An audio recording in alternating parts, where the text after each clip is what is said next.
So we're back, and we were rudely interrupted by a delivery to the door. That's fine. Of my new shoes. No, it is my new shoes, but we don't need to talk about that. We won't waffle on about my new shoes. You can if you want to. I think it's really good that we can reference the story of Lot or Lut from both the Bible and the Quran here as well. Yes. Because I think it makes a huge difference. Because we're learning a lot from each other in terms of what the similarities are and what information we're gleaning from the Holy Scriptures. Because you feel like I do that there's a lot of people out there who are being misinformed, even though they might come from maybe relatively orthodox or conservative backgrounds in terms of their religion. But I think it's quite nice that we had a little look at the books. And while we've been away from the camera, we've had a look at the Bible and the Quran and the story of Lot and Sodom and Gomorrah, basically. And I was saying that, I mean, this might seem a bit controversial, but I was just saying it's quite strange that how the Bible gives a general outline of the story, but the Quran is more specific in the actual dialogue, is what was being said. That's interesting. And so that's an interesting take on that as well. You know, and the question is, do we feel that these stories were added to as time went on, or was it as was? Yeah. And the other thing that we thought was interesting is that in the Bible, and I think possibly in the Quran as well, it says that the whole town wanted to come round, and all of the men of the town wanted to have sex with these angel men. And it's like, they can't all be gay. You know, you made this point when we were off camera, that no town is entirely made up of gay men. So what maybe the story is saying, in addition to all the other things about hospitality and, you know, the whole way to behave with strangers to your town is not like that. That's not okay. But in addition, maybe it's saying that all these men wanting to have sex with men when they're evidently not all gay is not okay. And back then they wouldn't have even understood what being gay was, so they would have thought everyone was acting outside of their own sexuality. So it was, you know, and in a way that might be seen as perverse, to be kind of doing something that's not natural to you. There is that as well. So I always think that, you know, if the whole town was gay, why were the women there in the first place then? And where did it, you know? Yeah. And they're able to manage to procreate and have children. But the sad part of it all is, if people are led to believe that both the Bible and the Quran condemn homosexuality, why was the whole town destroyed? The whole town, including innocent children. Yeah. They haven't committed any sin or crime. Not too sure about the women, what their role was, but I think we, as generations go on, we kind of forget that we need to analyse the story a lot more than what we are doing. So basically, I would summarise in this way, is that because when people of faith argue against homosexuality, especially from this story, that is them taking what they believe to be an ethical position. But I'm quite into ethics, like that's one of my strong points in my studies of theology. And I would say that it's a really problematic ethical position to take, to argue against homosexuality from this. Yeah. Because A, they wouldn't have even known what homosexuality was. B, there's so many other problematic things you're ignoring. For example, God destroying, like you said, the whole entire town.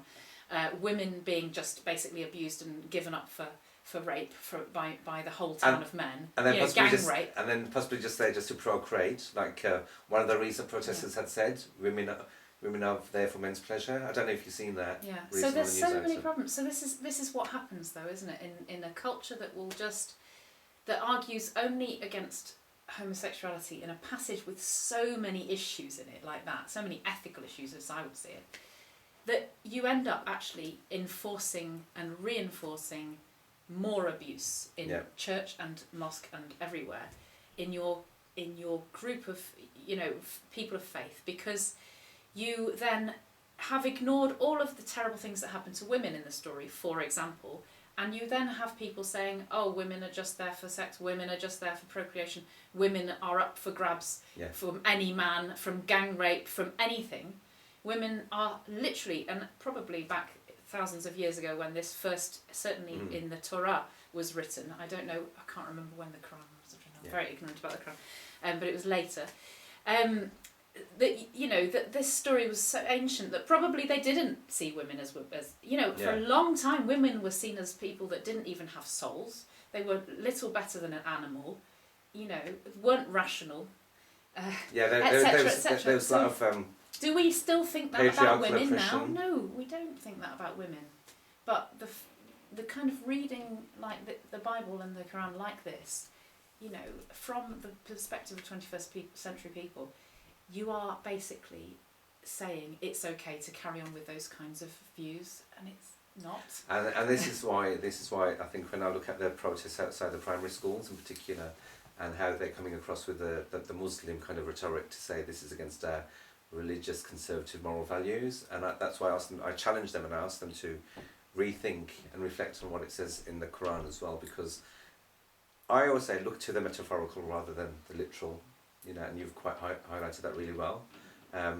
So do you think that within religion that there is place for the LGBT community? Yes, I think it's really interesting because I think, like we've said before, I think there's a lot of things that have been argued from a faith perspective from the scriptures that we've now, in what you might call gradual revelation from God, we have realised is not at all okay, like slavery, like lots of other things. And like the way we treat women, we know that's not okay. And now this seems to be the kind of crunch at the minute in faith perspective, you know, in lots of churches and in Islam across the world, is that it's not okay to be LGBT. And I think it's become a crunch because of science and because of discovery and because of psychology and the fact that we now know that homosexuality exists as a thing, as an identity, as an orientation, and isn't just people that are straight behaving in a way that's against their nature. We know that it's not that. We know that actually a minority of us, maybe 8% or something, are LGBT, and that's how we are, and we were born, and you know, and science and psychology backs that up. So that's when you have the clash, because then you've got an old style religion saying it's, you know, this is how we've always read the Bible or always read the Quran, and it's not okay.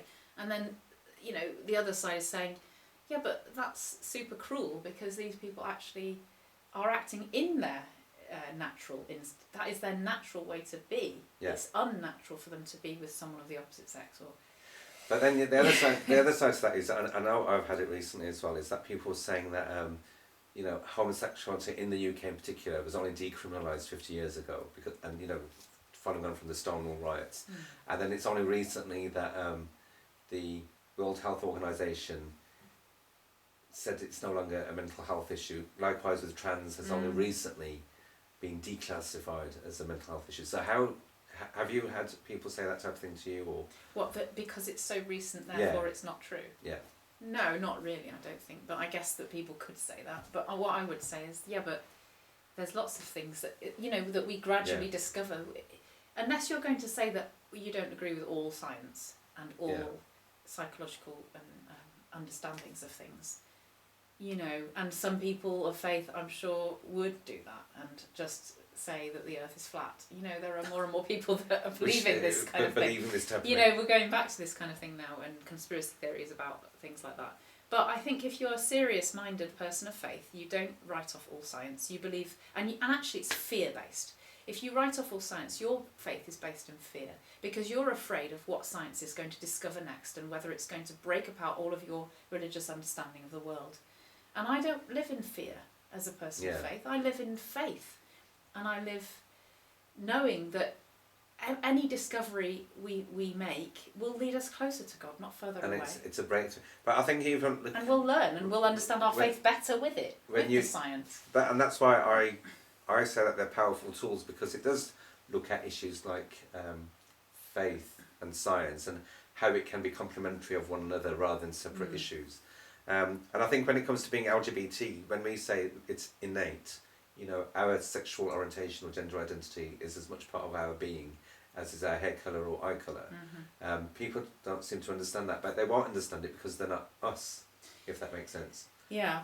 And actually the interesting thing is that, you know, faith will get left behind in this conversation, because younger people today, especially in the Western world, are just like, we don't even care if it is innate or not. Do you know what? We just don't care because it doesn't matter. Why does it matter? That's where they've got to.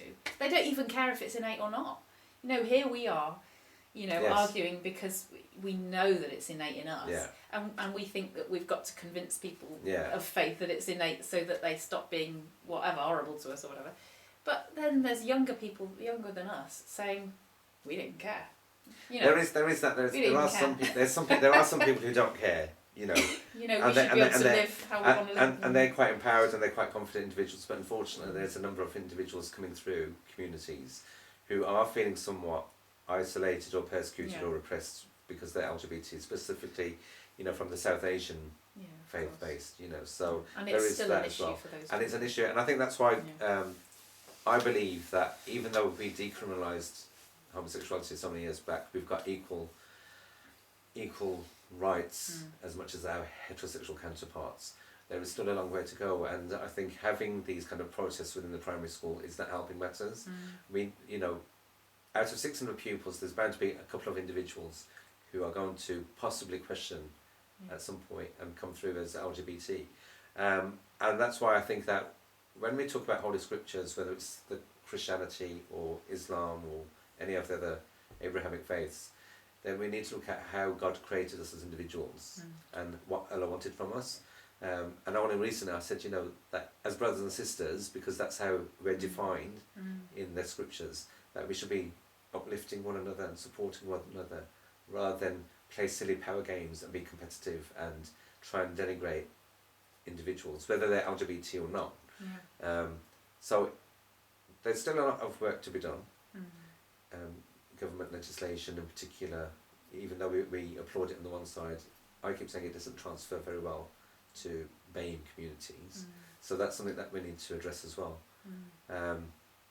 But I think we've got a long way to go. You're at the intersection, aren't you? I am. So I can hear when you say about the protest that you're hearing kind of the anti-Muslim stuff, because it does sometimes then ramp up the anti-Muslim fervour in society, which already exists.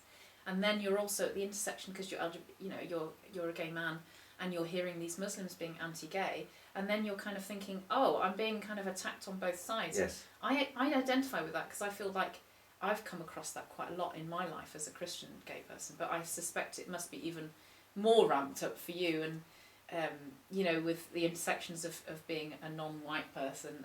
But then, to be fair, I think there are some voices coming through from Christian Concern and Christian Voices who are very much anti. Of course, because they jump on the bandwagon. They're jumping on, and a couple of. But I find that these are quite ultra-orthodox individuals coming through. They're quite on the extremist end of Christianity. Yeah, so and it's they're a shame, not seen really. as moderate at all. But as I said, we need to find a way that we can sort of cross those bridges and make it much more sustainable for us and the future generation coming through as well. I think as a gay Muslim, when I look at what's going on, I feel that we're taking steps backwards now. Maybe because of heightened sensitivities within communities today, or looking at it globally as well. People are saying the same rhetoric that we heard, time and time again recently, and from the days of Section 28. So there is a pushback.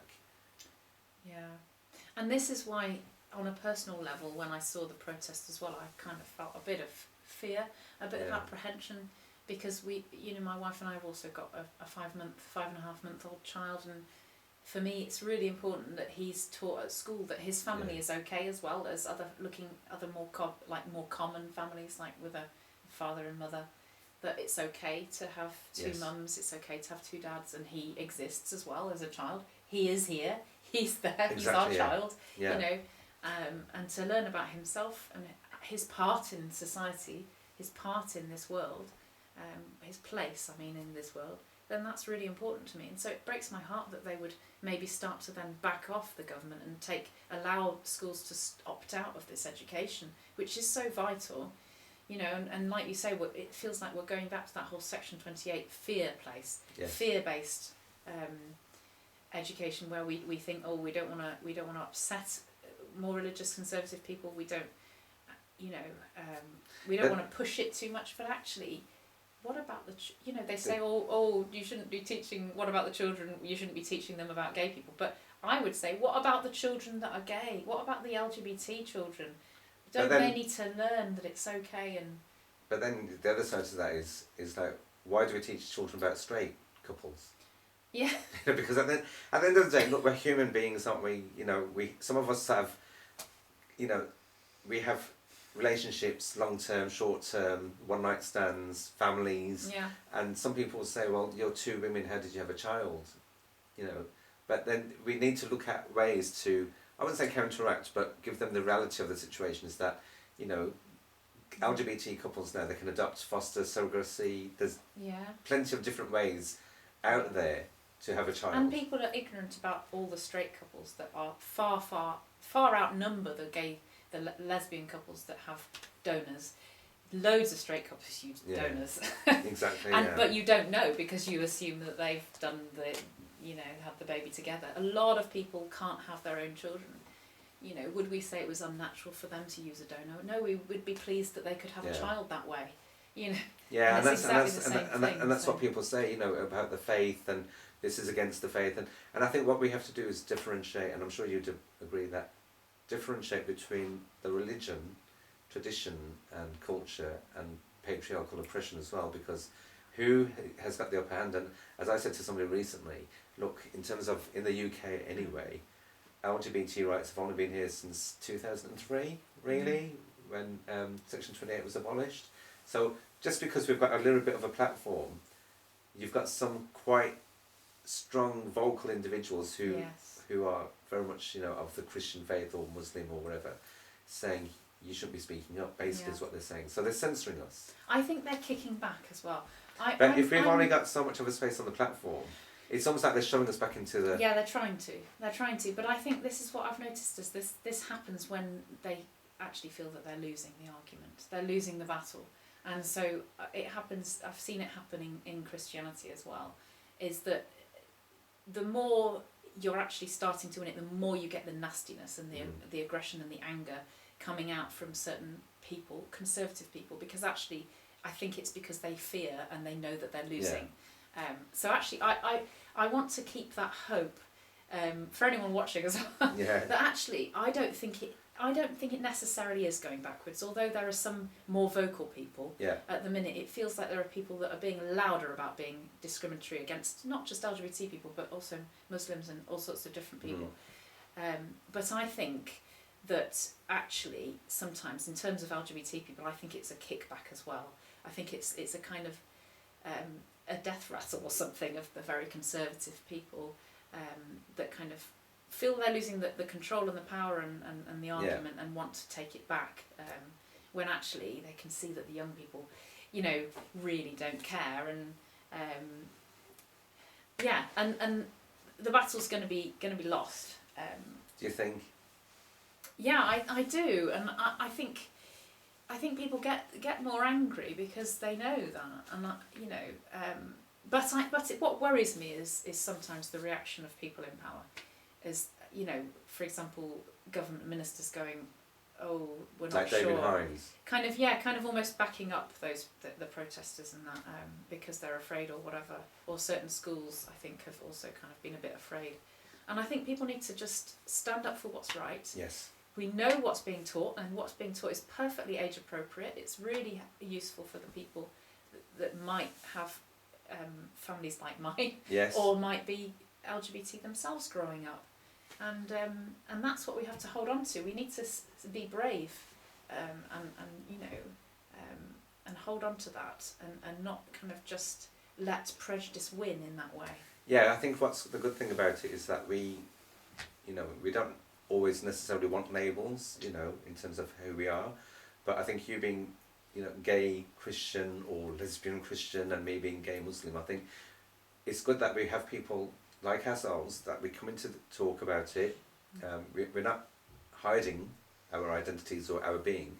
We just get on with our lives just as much as anybody else. You know, we go off to work, we pay our bills and etc. And we just come home and we have these discussions. And the reality is that when we were coming through it all, we were too scared, like you were saying. We were fearful and insecure about who we were. But now we've got to the point, like, just because we've gained that confidence to speak up, we shouldn't stop speaking up on behalf of those who are voiceless and who are coming through it all and questioning, can we have faith and, you know, be part of the LGBT community. Because at the end of the day, what we're trying to say is that however you identify it, as long as you're good in heart and mind, and you're interacting well, you're connecting with individuals, that's what matters most, more than anything. That's what makes us human. you know, because... And we wouldn't have this argument about can we be gay and Muslim and gay and Christian if there weren't gay Christians and gay Muslims present in life. Of course you can be, because we wouldn't have the argument in the church or in Islam if we didn't exist. We do exist. We're here. We still want to have a faith. We're still part of, you know, we're not talking about an other. We're talking about people within the faith. Yes. Here. And I think it's about opening doors as well to people, however they identify, to come in, whether it's going into the church or the mosque or the gurdwara or the synagogue. You've got to allow people to just sort of have that connection, because you've got to have for some people, having that faith system is really important to them, and for others it's about giving them hope. You know, that things will get better for them. You know, go away, I would say, read the Quran and the Holy Scriptures and take from it what you want. You know, there are some people now who don't have a faith, but still they need to connect with other individuals, however shape or form. I mean, my social media friends are very diverse. You know, ex-Muslims, straights, trans, etc., really diverse. And I'm thinking that, to me, although it's online, it's a great community, because I don't believe in putting people into boxes and segregating. And answer a question for me. Yeah. Because you told me this before. In how many places in the Quran does it mention homosexuality? How many places? None. No. None in the Quran. How many places in the Bible? None. Because homosexuality, it wasn't a thing. We didn't understand it. It's other things. It's not all of those bits. We can try to understand in their context, but it's not about homosexuality, because it's something we've only understood in the last maybe 100 years. Yeah. So we need to kind of move away from this idea, I think, that it's anywhere in the scriptures. I think when we look at the scriptures anyway, whether it's the Bible, the Bible or the Quran, we look for across from here. We've only got a tiny translation. It's the fact that, you know... It's because you're in my house. It's not a proper It's the minority within the minority. I think it's the fact is that however you look at it, you've got to take the scriptures as guidance in your own personal life. It's not about what the community thinks or what your family thinks, it's how you feel about it. Does it give you hope and a belief system that you could think, you know what, this is really good? Or is it something that you just want to dispose of? And that's, again, something that you have to decide for yourself. Because, you know, it's like you're growing up as a child, you hit 18 and you're left to your own devices at the age of 18 in the UK. And you've got to make your own life choices and take on that responsibility. And likewise with religion as well, you've got to take from it what you want. Yeah. And a lot of people growing up LGBT do reject faith because of everything they go through. But what's, I think, remarkable is the amount of people that don't.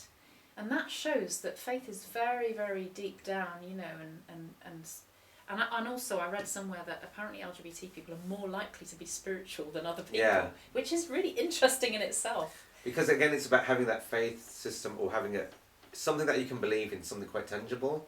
I think a lot of people turn away from faith, prescribed faith systems, is because we're all indoctrinated that being homosexual is a sin or forbidden or haram, when we've already established it in the two books in front of us that it isn't. You know, but that's what, again, goes back to fear and insecurity and who's got the upper hand and who is controlling the other. But to have all of that messaging throughout childhood, like we both pretty much did, and then to still keep your faith, that's really interesting. And I wonder if it's just that faith actually is something which you either have or you don't have, and it doesn't matter what people throw at you in life. If you have a faith, you have a faith. Well, I mean, I have to be honest with you, for me, like when after 9/11, I kind of distanced myself from the faith because the stigma and the prejudices, and yet again it goes back to that dreaded word, fear and insecurities. So because of the stories and the narrative, I suppose, propagated by the media, that didn't help matters, you know. And then I kind of said, I'm not Muslim. And it's only since I lost both my parents a few years back that I began to reclaim my faith in that way, because it was just something that, why did I shy away from it? You know, and sometimes what we have to do is... You want to reclaim it now, well, what we have to do is face up to our responsibilities, you know, and especially if we're going to be, not going to be, but if we are deemed to be role models, not only sort of in the public arena, but also within the community as well, you know, and you've got to be a role model to your child. You know, so. I'm a terrible influence now. So yeah. And I think it's really good that we've had this conversation. I do believe that we should, don't you? That we should have more conversations about, you know, what exactly do the Holy Scriptures say about homosexuality, and let's unpick what's being said in these absolutely. stories. I think we should totally have some more conversations, especially if you guys watching out there, you know, let us know how much you like it. But yeah, thank you, Kakan. Yeah. Sorry, I've been saying it wrong for all this time in my head and haven't said it to you, and now suddenly I've said it on camera all wrong. It's okay, but look, the reality is, it's you know, if you want to say that, I think the reality is that I always say it's about, one, how you communicate with individuals, and two is how you connect with that individual. And you know, I feel that I've connected with bonded really well. And then there's some people in my life that I just think, you know what, for whatever reason, there's a barrier there, you know, and if the chemistry or the vibe isn't right, then sometimes you just have to walk away. You know, and it's not about, because you're an Orthodox Christian, you're a devout Muslim, or you're a black person, or whatever. It's because your chemistry, you just didn't gel, unfortunately. You know, we can't love all the 7 billion people on this earth, and likewise. Sure. You know, and you've got to sometimes go beyond what you see and think, is this person nourishing for my soul as much as I am for your soul? Yeah, I do think these conversations are important, aren't they? So partly because a lot of Christians, I think, have certain views of Islam which maybe are not necessarily true, and from my experience, I have the same experience as you, really, is that most Muslims are very moderate people, very reasonable, rational people in this country, you know, that I've come across, and actually would not identify at all and would distance themselves from that kind of protesting, and wouldn't feel that was right at all to protest against schools like that. So I think that's an important message that we get out there. To Christians to know that Islam is not this kind of scary religion, that actually it's very broad, there's lots of different people, you know, including LGBT Muslims, and then also that it's, you know, for people growing up, like we've said, I think this kind of conversation from us, you know, people that are getting a bit older now, but I think we can say we've been through it at different times. You in the 80s, you know, me in the early 2000s coming out, and that's like really important, I think, for people growing up gay and Muslim, LGBT and Muslim, LGBT and Christian or Jewish or Sikh, you know, Hindu. And who knows, if we continue this as a project, we may well speak to Jewish people or other. I mean, because really the reality is that we have to think about, for me in particular as well, like when my parents' generation came along in the 60s, there was a lot of racism that was really rife, and then, you know, for women in particular, sexism was really rife within industry and in the homes and what have you. So we've kind of got to a point where we acknowledge it still goes on, but it doesn't seem as, I don't know, correct me if I'm wrong, prevalent as what it was back then. But at the same time, with regards to LGBT as well, and for me coming through, I came through a multicultural community. Yes, I was called, you know, Nancy boy and sissy and all that type of thing, but at the same time, we learned to kind of navigate it in a way that, for me personally, it gave me inner strength. You know, because at the end of the day, I said, you know what, that's your opinion. Let me carry on doing what I'm doing, and that's what I have to do. And that, I wouldn't say it's a battle. I just say it's about, I need to focus on what I need to achieve in my life, or what I'm going to do on the day itself or in that week.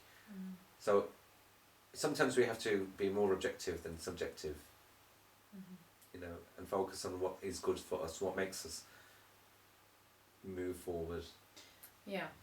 And as well as, I think, like, going back and studying the scriptures for ourselves, I think it's important to speak to people with lived experience. If it's not our experience, to speak to people that are gay, lesbian, trans, so that we can't, you know, and actually properly listen, not just go and ignore everything they're saying and excuse it all, like that's not their experience isn't real. No, listen to people's lived experience and accept it for what it is, which is their experience.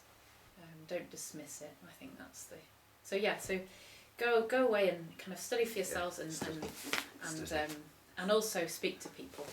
I think that's the best thing I could say. Well, I've started saying my mantra usually is, you know, I do appreciate anybody who reaches out and invite people in, you know, whether it's sort of in the community, in your workplace, or wherever it is. It's just that if you don't understand, there's no harm in asking, is there? Ask the questions, and it's up to me whether I find it offensive or not. And likewise, there's many other people who possibly would, you know, respond in the same way. Yeah. And if you're an ally, get out there and have those conversations, because it's much easier for you when it's not personal as well to defend LGBT people. Yeah. So thank you very much for having me today. Yeah, no worries. Yeah. And thanks for coming here. And Thank you. yeah, we'll chat again. Okay. I hope you gained what you wanted, and I've certainly gained a lot from you as well. Yeah. And let us know what you think. Thank you. Cheers.